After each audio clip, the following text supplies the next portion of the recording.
নমস্কার বন্ধুরা, কেমন আছো তোমরা সবাই? আশা করি খুব ভালো আছো। আজ আবারও তোমাদের সবাইকে স্বাগত আমার চ্যানেলে নতুন একটি রেসিপির সাথে।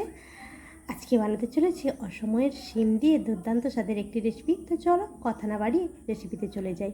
তো আমি শিমগুলোকে এইভাবে সরু সরু করে কেটে নিয়েছি আর দিয়ে খুব ভালোভাবে ধুয়ে নিয়েছি। অসময়ের শিমের এই রেসিপিটি কিন্তু খেতে দুর্দান্ত লাগে, একবার অবশ্যই বাড়িতে বানিয়ে দেখো। তো এরপর মশলার জন্য আমি এখানে নিয়েছি সাদা তিল, কালো সর্ষে, অল্প একটু জিরে, সাথে তোমরা পোস্তও নিতে পারো। আমার হাতের কাছে ছিল না তাই আমি নিলাম না।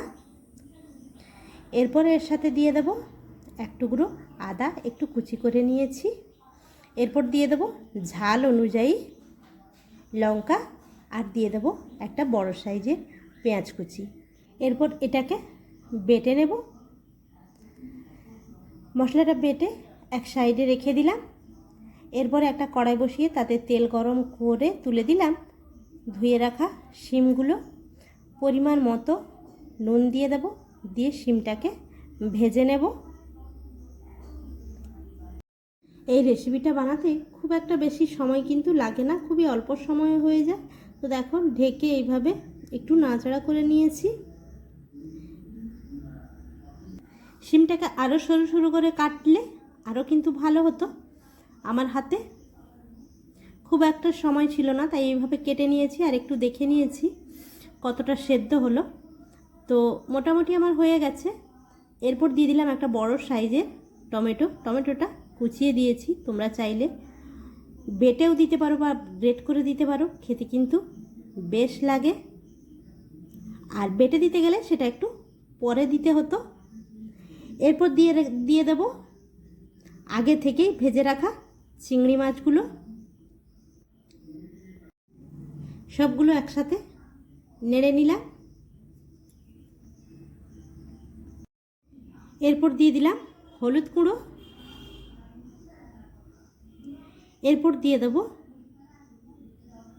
যে মশলাটা বেটে রেখেছিলাম সেটা দিয়ে দিলাম, আর ওই মশলা ধোয়া জলটাও দিয়ে দিলাম, দিয়ে একটু নাড়াচাড়া করে নিলাম।